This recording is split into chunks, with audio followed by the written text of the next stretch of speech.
Thank you, Bill, and thank you, friends. I mean, it's wonderful to be back here at, I hope, my spiritual home here. And, you know, Croke Park over the years has become dear to me. I mean, we heard Paul talking this morning about U2. I like to think I've gone one better with him in terms of my times here at Croke Park. They're very fond memories, and for Bill, you may not recognise it, but it's my favourite song, Flying Without Kobe.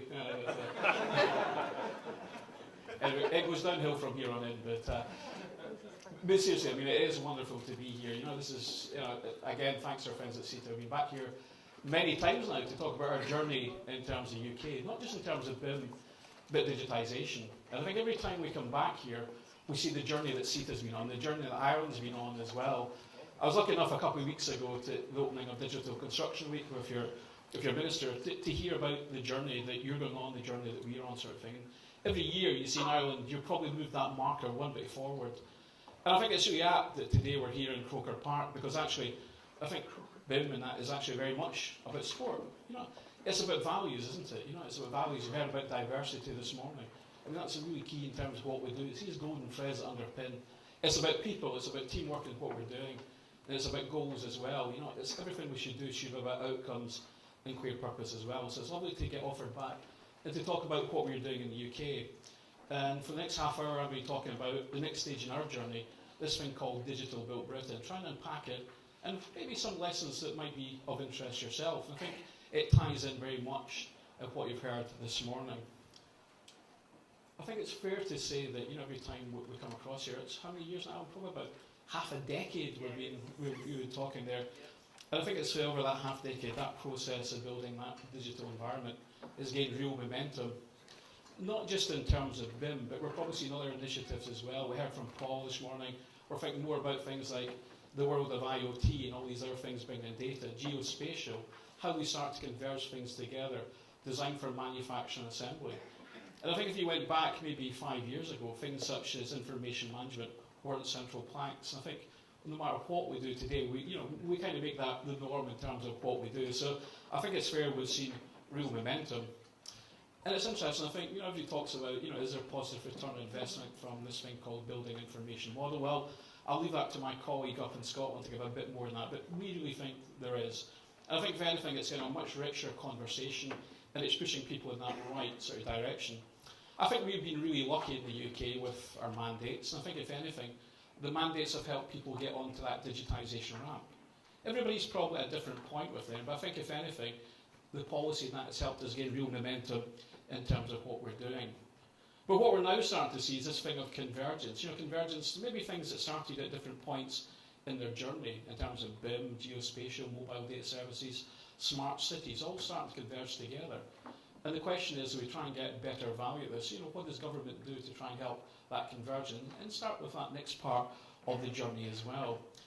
I think the big thing is, we often talk about the message we're probably being in terms of the UK is doing more for less. And actually, a big thing we're thinking, actually, how do we do more with the assets we've already got? So it's a big part of what we call this thing called Digital Built Britain. You can see on the right, we often talk about the digital twin, but we're now starting to think about the world of the digital city in terms of digitisation. And at the same time, how do we make sense of all this legacy data we've got as well? It's not just about the new data we provide, but all this existing data that sits within there. How do we make sense out of it? How do we make better decisions? And how do we make sure it can flow frictionlessly right across that whole project lifecycle? So when we talk about this world of Digital Built Britain, remember, number one is, it's a seamless transition from level 2, but there's still a huge commitment in the UK towards level 2. People are still on a journey from level 0 to level 1, level 2. But think about it, in terms of standards, we're still building level 2. It'll probably take us a decade at least to get the suite complete sort of thing. So we've got to plan for the future as well, and we'll talk about that as well. But start to think about an environment where technology and the data flows become seamless within there as well. And probably one of the big challenges, we saw the slides this morning in terms of digitisation, our built environment. Let's not say the word construction, but our wider built environment is still low in terms of digitisation. How do we start to make it this digitisation set and nurture?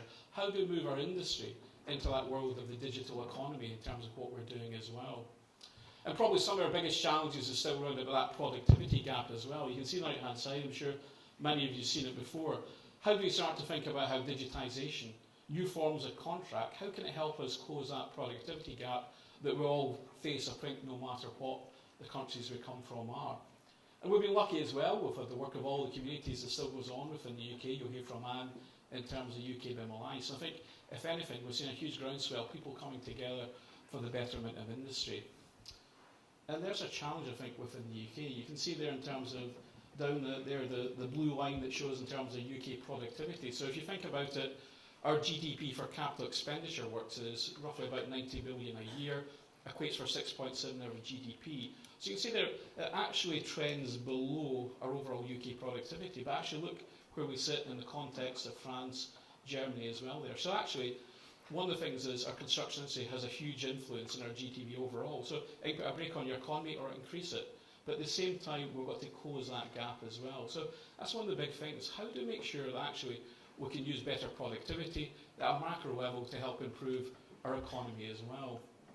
At the same time, a big part of Digital Built Britain is about the aspirations and targets of government as well. You heard probably in the last time the government construction strategy, how did we save between 15 and 20% by the end of the current Parliament? Well, it wasn't just about BIM, it was bringing different things together, BIM, new, more collaborative forms of contract. And I think fair to say that that strategy worked. I mean, we're saving regularly between 12 and 20%, not just through BIM, but all these components coming together to modernise our sector in terms of what we're doing. And you can see some of the new targets up there. How do we lower costs by 33%? Now, that's not to 33% in design and construct. Across the whole project lifecycle, especially at the beginning of the project, where do you actually invest your money? And how do you actually make sure during that life cycle it actually performs better as well? One of the other big ones is actually how do you deliver it faster? There's a target, 50%. Well, how do you do that? It's no one thing. And I think when we often talk about the benefits of BIM, it's no one thing, it's marginal gains. We start to think about regulatory technology, start to automate processes. It might be procurement, it might be in terms of how it goes around regulation. And again, couple it with things such as design for any manufacturing assembly. Along with some of the aspirations as well in terms of industrial strategy, again, how do we start to upskill, make sure that we can continue at the vanguard in terms of training and upskilling people, especially the next generation that's coming as well. So how do we start to underpin and do that? It's a big part of Digital Built Britain, starting to move onto that journey plan as well. I'm not going to go into this in any detail, but this shows, if you like, the plan that we've been on in terms of UK. So above the top of there is what many folk remembered as the UK BIM Task Group, who are on a mission in terms of the world of level 2, building for better, if you like, try to do more with what we've got. And we're still on a continued journey, as you can see there, from the level 2 perspective. It's very much ongoing, especially within the public sector, trying to embed it. And Anne will talk about the work they're doing with industry as well to continue with that there. So huge commitment still above the line. But you can see down the bottom, we're on a journey with this thing called starting to do the right thing with what we've got already. And we've been in a journey as well, which I'll unpack in a minute. So a commitment still to level 2, but start to continue that programme as well. So a continued commitment to government to this thing called digitisation, which is hugely important. So this shows 8 key things in terms of what the programme sets out to do. And I think probably one at the top left is probably one of the key ones. Actually, how do we build that information framework? That world, if you like, of frictionless data transfer that no matter where your sector that come across in terms of the built environment. During our last stage of the programme, we created our strategic outline business case that showed 5 options of what that could look like. And during the next stage, we'll start to synthesise that down. That includes such as things in terms of hiring and such like within there as well. We start to look at things in terms of how do we create collaborative frameworks. And I think one of the key ones is there is the commercial frameworks. How do we think about new ways of doing things? New data, how do we start to unlock the power of distributed ledger as well? Start to think about servitisation contracts, and again, contracts that become more outcome-based as well. How do we train public sector from there? I think one of the big things, that wrap around about it, how do we make sure we're doing this securely as well? Hugely key. And down the bottom right, one of the big parts of the programme is going to be very soon, you'll hear about a dedicated research centre of excellence for Digital Built Britain as well, to make sure continued commitment, especially through the world of academia as well. But again, as we mentioned, this is not just about the foresight, it's about the work that's going on just now. And since almost 2010 now, we've had our level 2 working group, and this is showing how the public sector is working. We've created, if you like, this interface between the public clients, if you like, and the pseudo-public, the big projects such as Thames Tideway, Crossrail as well. Collaborative sharing of information. So again, all these departments are on their journey as well, trying to embed this thing called level 2 within there as well. Constantly sharing, constantly doing master classes, learning, and the big part now is to start to get that out to industry. And you can see within that slide just a mixture of some of the departments that are working together. They meet on a regular basis, sharing knowledge across government as well. You can see some of the key themes as well that we're working on in terms of, I think one of the big things is that common data environment. Moving from project level to enterprise as well. And I think probably one of the things we've seen probably in the last year is more that move away from trial projects or pilot projects to more embedding it across the enterprise. And how do you start to share at a portfolio level all this information, make sense of it as well. And the other side of it has been something we've talked about today, benefits realisation. There's a benefits realisation subgroup. Start to measure, looking at the data and trying to see where you are. And you'll hear more from Paul Dodd in terms of what that journey looks like in Scotland as well. And again, what we're trying to do, you can see some of the ambitions of that team, but actually the big part is embedding level 2 BIM, making it business as usual and readiness, if you like, for the components that will come out from level 3 as well. So still commitment to moving departments to level 1 and level 2. And the big thing we'll say is you can't move to level 2 unless you've got level 1 BIM right, and that's still a very key thing we've got to do, is cement that in there as well. But if anything, hopefully it shows there's still public sector's got a huge commitment to the world of level 2 BIM, and there's certainly no change to the mandate within there as well. I think it's worth reminding ourselves of the whole process around about the world of level 2. You hear people saying, oh, we're doing level 2. Well, the big question is, are you? And I think if anything, it needs a commitment from both the world of the client, the intelligent client, and the supply chain as well. And I don't just mean the tier 1s, but especially our product manufacturers and specialist contractors. And you can see there that, if you like, the world of how it brings the two together. And I think that's the key thing. How do we start to bring together all these different players? So a quick question from here. Hands up, how many folk are actually doing level 2 BIM just now? Nobody for this side at all? Okay, oh, there's one taker. So it sounds as if it's a pantomime here. So we've got half the hall down here. So it looks as if it's appeared on other journey plans. So it looks as if there's some journey to go. But a lot of that's got to start with the world of the client as well. So there's a huge role for client as well as supply chain. And one of the things I think we have been good is actually building a series of suites of standards that allows everybody access to collaborative data exchanges. So the big part of this is good quality information requirements. And what does this mean for a project as well? I think one of the big challenges has been at an organisational level. How do you manage that asset information model for the next 10, 20, 30, 50, 100 years within there? So actually the big part for us has been actually about digitisation of asset management and how that informs these asset information requirements and ultimately the employer's information requirements. I think we often see these documents going out, but the actual big part of them is getting a good quality information delivery plan within there as well. And bottom right, past part 5, security is hugely important. And as we start to think about this thing called level 3, it gets bigger and bigger as we start to think about real-time data coming in as well. So the client becoming that comprehensive EIR, and I think we talk about the level 2 programme in the UK, that's the goal. Not just putting the EIRs up, but good quality information delivery plans that sit beside them as well. Huge role for the supplier as well. How do they become good at pulling that data up right the way through? And I think that means a change in terms of client mindset as well. Thinking in terms of acting as a proper client as well, as they buy their data from the lower chains as well. I think that's a huge change in mindset as well, and doing it collaboratively as well.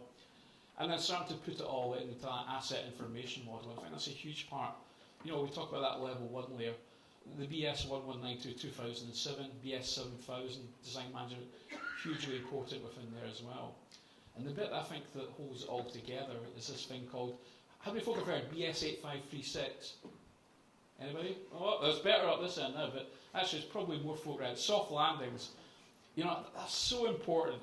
Understand why your client wants to do this. Real value. And I think, again, people go, oh, we're doing level 2. You go, you're doing soft landings. And you go, well, you're not really doing level 2. So great to see so many people doing that. But we're seeing departments on a journey. This is the Environment Agency in the UK. It's a change of mindset, becoming good at buying their data first and then that corresponding physical asset. And I think we're seeing that blurring now between cyber and the physical asset. But you can see on the right side there, the department's becoming good in terms of that knowledge share. And you can see there in terms of that asset owner information flow that they go through within there. Within there, they want to buy, number one, is data that's relevant. There's no point in buying lots of data if it doesn't bring value. So only buying data that's got value, making sure it's got proper structure in terms of its metadata, and classifications within there, and again supporting open data standards as well.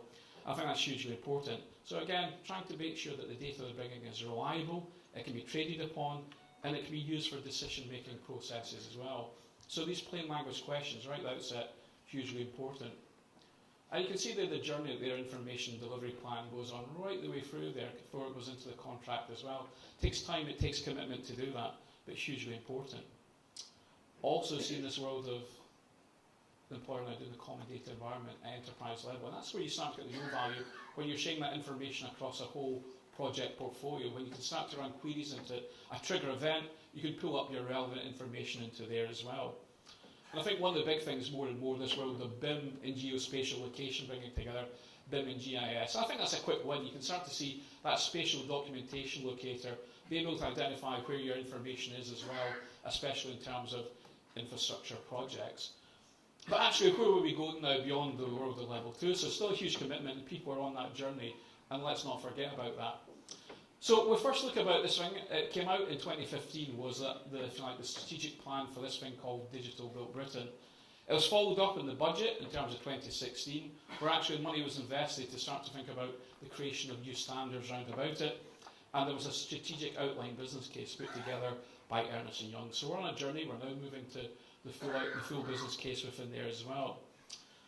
Very quickly, this is what the team, we formed a CDB team, or a Centre of Excellence team for Digital Built Britain around there, and you can see some of the key themes within there. We've got security that runs right across all ways. We've still got very much our BIM, our public sector BIM working group as well for level 2, huge commitment. Now the bit you'll start to see more and more as you hear the term L2C, city convergence, so we'll talk about that in a minute within there. Huge work around level 3, different streams within there from technical. I think one of the big things is new behaviours within there as well, that people-centric there. And from level 4 piece, social data, our research bridgeheads round about it, market engagement and growth, all key themes round about the whole Digital Built Britain programme. And again, make sure that there's good communication and support into industry as well. So you can start to see what this looks like then in terms of, think about the size of the prize. We've got this thing called capital expenditure that we talked about at the beginning. That's a 6.7% of GDP. We then put it into OPEX. People receive our data, we create our data, we hand it over to people, and we've got to make sure there's alignment that those that receive our data, that monitor it, especially at city level, can actually get real value out of it. So that's what we call level 2C. And again, remember, we're not talking about BIM, just BIM anymore. We're talking about a wider digitisation within there as well. So making sure those at city level can receive and actually use our data sets as well. And then we think about level 3, which is starting to think about profit and loss, our service provision.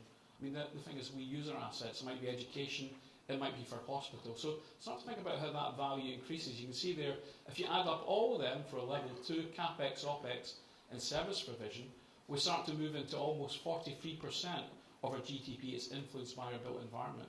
So everything that you do in the room influences not just the creation of an asset, but how it's used as well. And if we can think about how we improve service provision, think about what that means to productivity and our national economy as well. So you can start to see how that works. So we're starting to think about the world of there in terms of when we move up to level 3, we can start to see we're thinking about systematic feedback loops. We're constantly learning from our assets, constantly learning and refining from them as well. Now the big part of that is we're starting to think about demand. We can start to think about demand for our assets, we can start to think about prioritisation, and we can start to think about forward investment planning based upon real-time data sets as well. So the big part for us is start to think about community level and how we can create these feedback loops as well. So you can start to see, I think it's fair to say that the world of BIM in level 2 has helped us in terms of feed forward, moving the data from CapEx to OPEX. But now we've got to think about the measurement at city level and how we can actually feed back as well from there to get that greater economic output. With our conference yesterday, we put this together just yesterday to try and show, and I think it's fair to say the bit we often talk about, the bit we always see is still the CapEx piece. And that's a bit we still talk about, our design and construct. But we've got that huge life cycle piece that sits beyond there. And that's the bit we've got to start to use our data to unlock. How do we actually get better outcomes at a service provider? And I think that means a huge change in mindset to start to think about there. And I think the world of soft landings really helped us start to focus on that one. And you can see there the standards we've got to know above there, in terms of the creation of the data, in terms of level 2, but we're starting to think about that city standards as well, those that receive the data sets as well. So we start to think about this concept of a level 2C within there, How do we start to create that end-to-end asset lifecycle that's seamless, that can allow it, as I mentioned, frictionless to move through? So it's about that fusing together of data from BIM, from sensors within there as well, into that set of single level 2 standards within there as well. So start to think about the services, all that data that's being produced, and how we create that cohesive framework to pull them together. So you can see one of the key things we're trying to do is create that end-to-end asset life cycle within there. So we can start to use the data, we can start to use it to make sense of things. You think just now in terms of things such as investment planning, it's often done for an Excel spreadsheet or is done by people's political motives. So actually, we can start to use this data there to make smart, well-informed decisions that might be in planning or other things. But we're starting to think about life cycle information gathering. You can see there, which goes right up from the individual asset, right up through our systems, it might be to a local authority, onto a regional system. So we're starting to be able to mine data right the way through using new data and all these legacy databases as well. And then the big part, we want to be able to pull the data back to make that forward investment planning, and that's where we spend our real money. So you can start to think about there, start to harness all these different data sets. So interoperability, analytics, huge part of what we're looking at with the programme as well, helping better financial investment planning at all stages of that programme as well. And you can see there the typical apps from it as well. People will be able to slide based upon outcome, draw the data from your integration layer and make real sense of it. Start to think more and more about outcome-based planning, hugely important. And this won't happen overnight, it's a long-term programme to make this work. But we're already starting the journey, trying to make use of the data that's already there. You think about a local authority, the amount of databases they've got, it's asset registry, condition, ERP data, start to make huge use of there as well. And we're on that journey already. You can imagine the level 2 piece, it started that journey in terms of helping us plan better, get more for less within what we're doing. And they've started to operate for less. The data flows now start to go into the CAFM systems as well. But then we start to think about this next part. How do you optimise that service output as well? And that's the next part of our L2C, that service provision. And then the feedback loop coming back. How is it going to help people maximise the value for the pound for that better investment decision making? You can see how the standards start to converge between the level 2 and the level 2C, the city standards as well. So we start to create that asset flow through that whole asset life cycle. So data feeding forward and data that's feeding back through there as well. And please have a look at some of the city standards that are out there. We're starting to build some new ones, but have a look at PAS 180, 181. They've got a great framework. And I think when we talk about cities, I think we're also not thinking about a city by charter. We can talk about anyone that owns a portfolio of assets, a local authority, but there's some great frameworks in there that look at interoperability across different systems and build up, these PASs are free to download and they're certainly worth a look at as well. So making sure that the data being produced can be received and used very much at portfolio or city level as well. And one of the big parts that's coming out is PAS 185, doing it securely at that city level, hugely important as well. Starting to bring it all together then, I'm sure some of you have seen these diagrams before. Down the bottom you've got the level 2 world. You can see our red diamonds where we have these data transactions that answer our questions within there. But up at the top left we're now thinking about operational activity data and performance data. So the world of BIM in a lower triangle has given us, if you like, our benchmark, how something should perform. But we can now, especially for IoT and telemetry, analyse it and use dependency analytics. Is something performing as it should? How do we get to that world of real-time soft landings? How do we constantly keep refining what we've got within there? You think about PAS 18536 just now, post-occupancy evaluation, it generally happens 3 years after an asset's been built. We're now thinking about how does this become real-time? How do we know demand? How do we know is it performing? And start to create these feedback loops through it as well. Now the big part is if you start to do this, it starts to create lots of innovation, especially around about commercially as well. You think about the world of Uber, how that's disrupted as well. Think about how distributed ledger and new transactions can there move from maybe a capital expenditure procurement to actually it might be our power by the hour, and the amount of clean air that's provided in a room instead of buying an air handling unit within there as well. So huge opportunity for new commercial models around there that are very much service orientated as well. A big part of this as well is around about advanced manufacturing. I don't know if folk have actually seen there, but you think about We've got two things that have came out already from Digital Built Britain, two publications on data-driven transactions and design for manufacturing assembly. It might always be in a factory, it could be the flanks factory that's on site there, but how do we use our data to start to think more and more about efficient ways to manufacture processes within there as well. Two great documents, please. If you go onto the Digital Built Britain Twitter account, you can download them free of charge, showing you great frameworks for DFMA and advanced logistics within there as well. They're two really good documents that you can download free of charge, and showing that common approach how DFA can really start to enhance and how data can actually help drive that one as well. So these are the first two things that have come out of Digital Built Britain already. And you can see there's the current problem statement. A typical department and a framework, for every £1 they invest, they only actually ever get 50% back in real product in terms of waste, risk. And I think that's been a big part of the whole level 2 thing. How do we help de-risk that process as well? And you can see there, this is the Minister of Justice. I don't know how well you can see the slide there, but it's saying actually solving the problem doesn't always mean off-site. It can be flying factories, it can be on-site. Where are the areas of high repetition? How do we make sure that everybody is involved as well? So different ways of doing that. And when you have a look through the DFMA framework, you'll start to see some of these new innovative ideas coming out that are very much data-driven as well.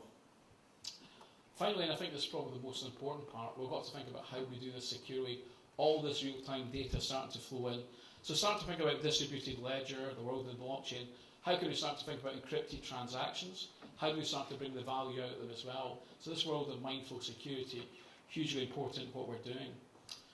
And you look back, you think how intelligent our assets are becoming up now. You know how many sensors are in there, and you think about how many things we're seeing in terms of cyber ransom.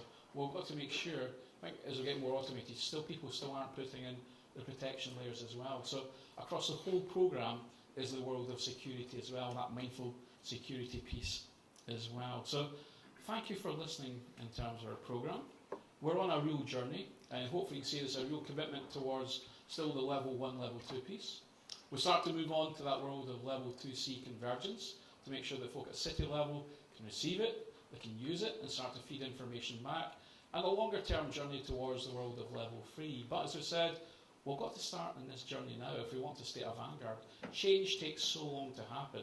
There's still a journey towards level 2. I mean, that's a decade just to get our standards ready. I mean, to get into industry is going to have a much longer time within there, which Anne will talk about next. But we've got to continue building standards, moving on to as well. So please, thank you for listening. And as I say, Scotland.